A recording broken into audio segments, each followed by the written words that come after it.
Good morning, dear children. Today we are going to discuss linear regression. Linear regression is an important supervised learning technique. We have seen what is meant by supervised learning and we have seen classification also. When the prediction actually falls on a real line, then we will go to regression.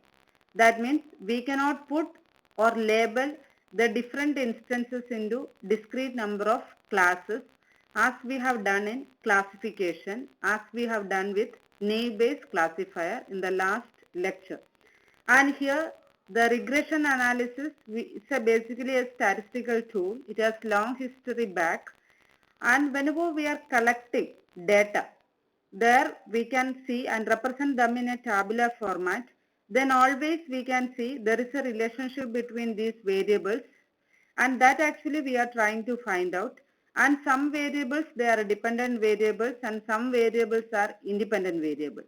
And for this regression analysis, basically we will collect data, gather data with respect to pertaining to a situation, and we will represent them in a tabular format, and we can always find a dependent variable and one or more independent variable. Okay, just think what is a dependent variable and what is an independent variable. Okay, we will be seeing in the next one. And as I told you before, regression is widely used for prediction and forecasting. And it has got wide applications in various walks of life like chemical, physical science, engineering, biological, economics and management. And you can see that it is a regression analysis. I told you it's a statistical tool. And in certain colleges, regression analysis itself is taught as a course, separate course, and it shows the importance and the wide variety of topics covered under regression. And this example, this concept will be very clear if you explain it through a simple example. Okay, here the simple example, it's a marketing analyst. Just assume that you are a marketing analyst for Disney toys and you gathered the following data. What data actually you have gathered? You have gathered advertising cost and sales amount. Okay, simple thing. Okay, here you can see the advertising cost and sales amount you have collected both in some unit, dollars or rupees or something like that. Then advertising cost is five records you have collected. Okay, each row is an instance, data instance, and advertising cost you can see five data, 1, 2, 3, 4, 5, and sales amount also like that. Then you have to find out what is the relationship between advertising cost and the sales amount, which is an independent variable and which is actually a dependent variable. And here comes how a student is going to identify a dependent variable and independent variable. A simple intuition behind identifying independent variable and dependent variable is independent variable is something which we can control, or it does not have a random behavior. It is predetermined. We can fix it before. We are enjoying certain control over it. We can do a certain degree of control over that. That is actually the independent variable. And this independent variable in linear regression analysis, we are calling that independent variable as regression variable, and normally we will represent it using the variable x. And here the dependent variable is sales amount. You can easily identify that sales amount, we don't have any control over sales amount, and sales amount is going to be a dependent variable, and that is actually the response variable, and we will denote it as normally we will denote it using the variable y. And here our objective is to find a relationship between independent variable and dependent variable, and this relationship we will be learning from the data we have collected. Okay, this is a sample data, and actually for learning the relationship we need to collect huge number of data, a very big data set we need actually. Then after that, whenever there comes a test case, an independent variable value xi, then we should, or the learned model should predict the value for the dependent variable. And this is actually the simple idea, simple logic behind linear regression analysis. Okay, in simple linear regression analysis, one independent variable and a dependent variable. Only one independent variable and a dependent variable in simple linear regression analysis. And I repeat once again, independent variable, the intuition is the value is not random. You are having some control over it. It is predetermined. And here the independent variable is advertising cost. And you can fix the advertising cost before itself. And the sales amount is somewhat depending on the advertising cost. And you may think that sales amount depends on other parameters also. True. But remember, this is a simple example for learning simple linear regression. And here, whenever after gathering the data for learning the relationship between independent variable and dependent variable, the simple approach is represent the data gathered using a scatter plot. And in a scatter plot, usually the regression variable is drawn on the x-axis. And regression variable is nothing but independent variable. And the response variable is actually drawn on y-axis. Okay, the dependent variable on y-axis. Okay, these are some convention you should remember.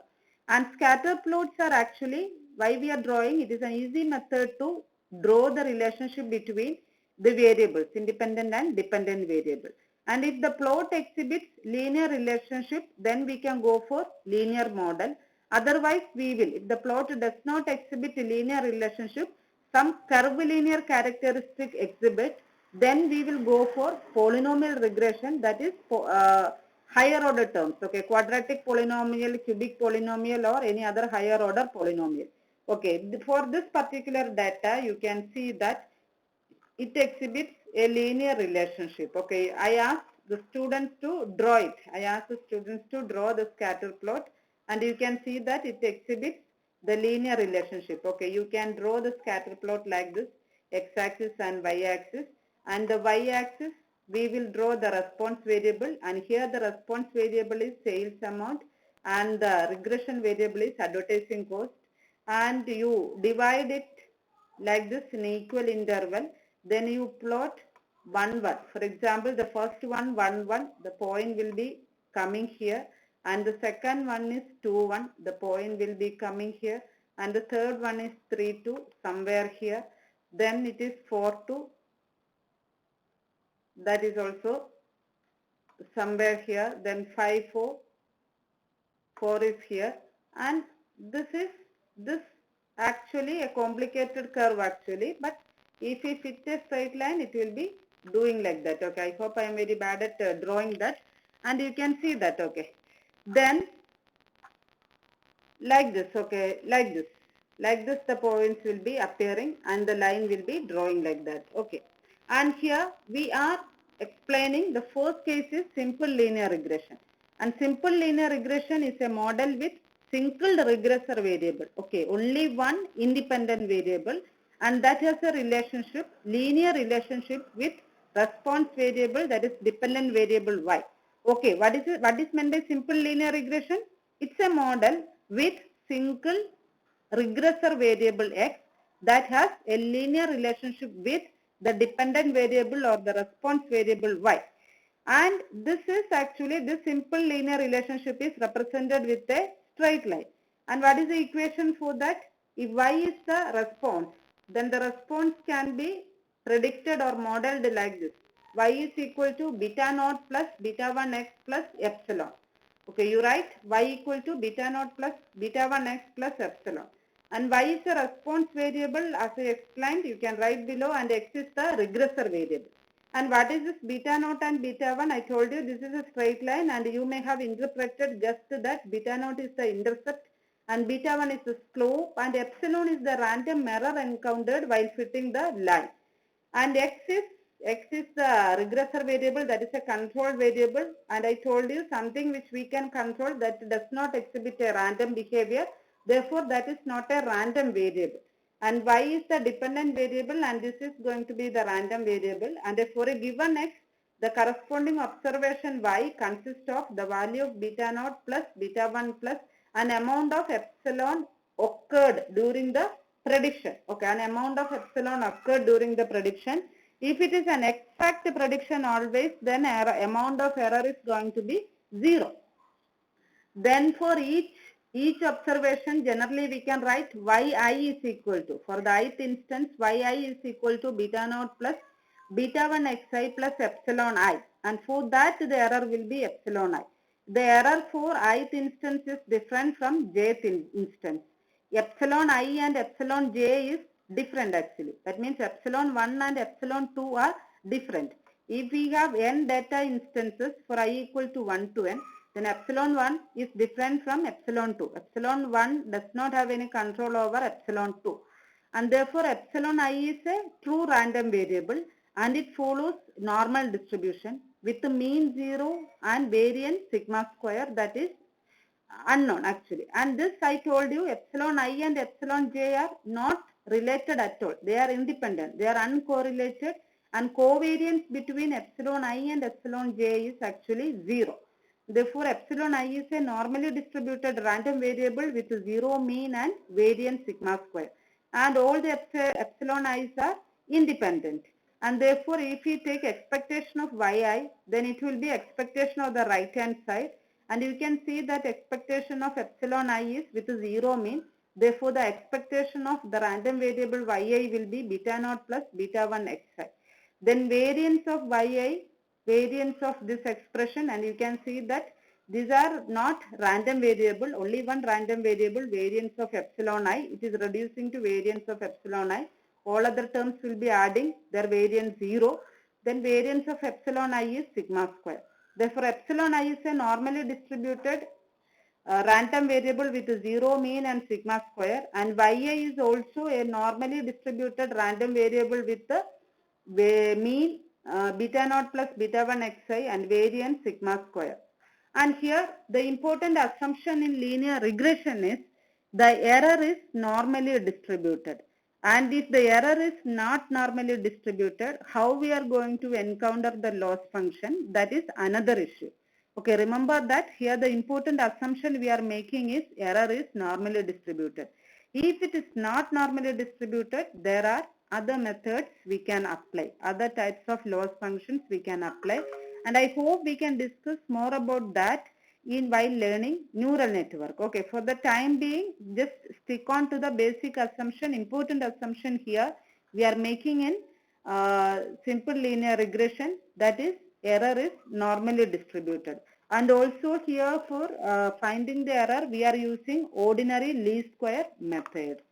And here you can see that this justifies that each error is normally distributed with 0 mean and variance sigma square, and you can draw yourself and you can verify that. And here the least square estimate, we will be finding the vertical discrepancies, and assume that we have, like in the example given for Disney toys, we have actually 5 points, and if we are drawing this 5 point scatter plot like this, then there are two straight lines which we can fit through these points. One is this straight line as shown in the first diagram, and this is the second straight line. And the question is, which is better? Which model is better actually?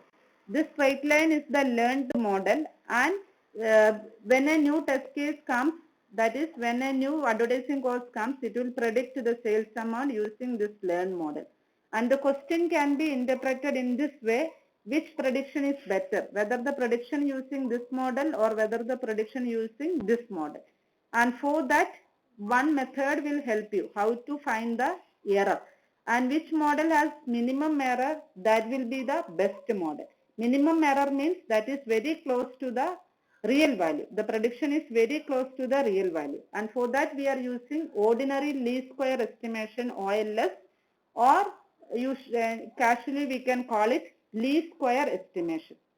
And the least square estimation of y, we will represent it as y hat. It is a hat, okay. Write the simple as such: y hat is equal to beta naught hat plus beta 1 hat into x. Okay, this is the equation. And how we are going to find out the error? Suppose this is the point. This is the fourth point we are considering, x4. Then this is actually actual. Okay, this is the actual value and the prediction is here. And this vertical discrepancy, this difference is actually the error. And how we are going to find out the error? This is actually this one, this prediction. Okay, what is the difference between these coordinates? You can see that this is also an x and y coordinate. This point is also an x and y coordinate. And for each point, you can find such differences. Okay, you can see that. You can always find the differences between them. And you will be finding for all data points the sum of the squares of the error. The sum of the squares of the errors. And why we are taking the sum of the squares of the error, then we are getting always a positive value. Okay, just ignore the sign. That is why we find the difference between that, we square it. Then we will find the sum of the squares of the errors in all data points. Okay. Then some more points, important points regarding that. The line OLS, ordinary least square method. The line fitted by least square is one that makes the sum of the squares of all vertical discrepancies as small as possible. What do you mean by a vertical discrepancy? The difference between the actual value and the predicted value. Actual value is that lying on the line, and the predicted value that may be little below the line, or sometimes it falls on the line. Okay, that you have to see. Then error. Okay, regarding that fourth point, the error for. Okay, I told you that for each instance the error will be calculating. That is why the generic equation yi is equal to beta naught plus beta 1 xi plus epsilon I. And what is this error for? Error for, you can see that y4 minus y4 hat.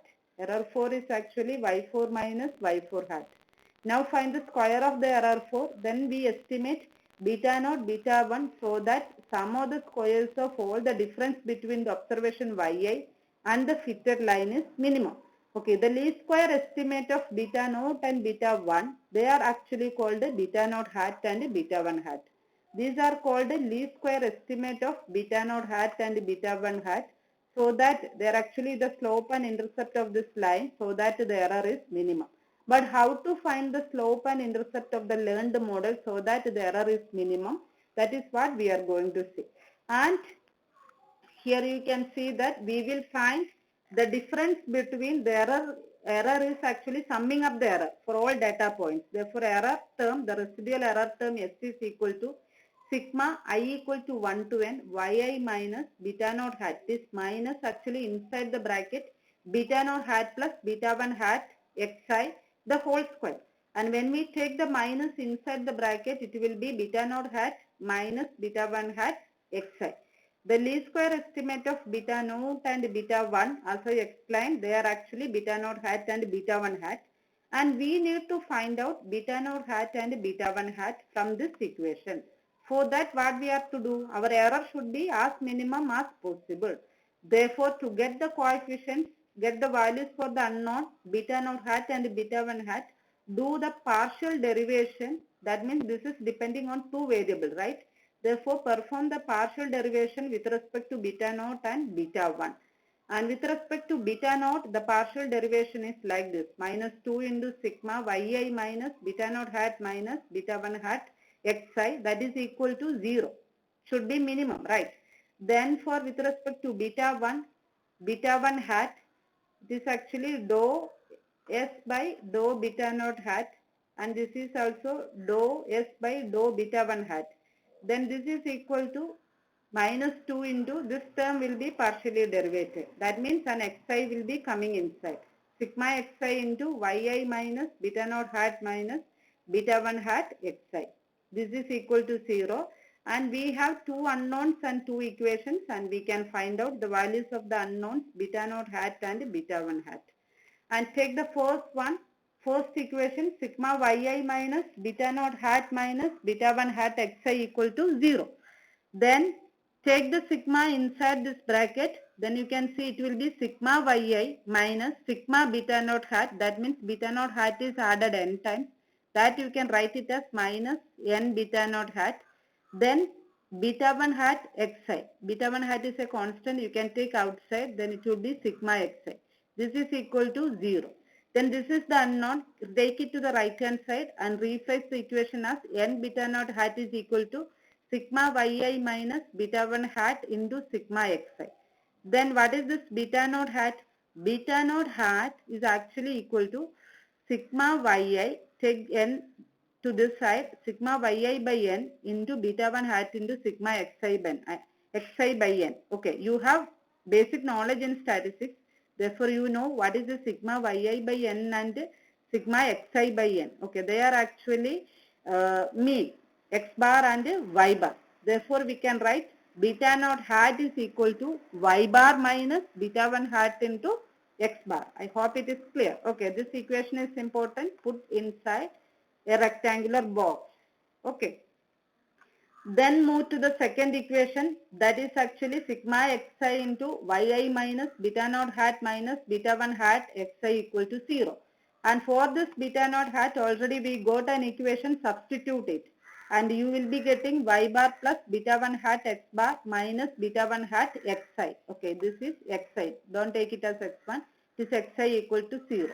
Then take sigma inside, then you will get sigma xi into, just rearrange the term sigma xi into yi minus y bar to the left side, then take the remaining term to the right hand side, then it will be sigma xi into, this will be beta 1 hat is common term, okay, you take outside, then this will come here xi minus x bar.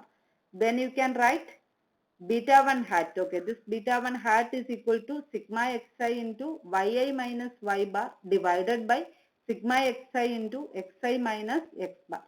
Okay, this can be written as sigma yi minus y bar into xi minus x bar divided by sigma xi minus x bar into sigma xi minus x bar. I can show you that sigma yi minus y bar into x bar equal to 0. And take sigma inside this, it will be sigma yi minus y bar into x bar. That means x bar into sigma yi minus sigma x bar y bar. Sigma x bar y bar, they are constant actually, x bar and y bar. Therefore, that will be n x bar y bar. And this will be x bar into sigma yi is actually n into y bar. That means n x bar y bar minus n x bar y bar 0. Therefore, we can always rephrase it like this. Then we will get beta 1 hat is equal to sigma yi minus y bar into xi minus x bar divided by sigma xi minus x bar the whole square, and it will be sxy divided by sxx.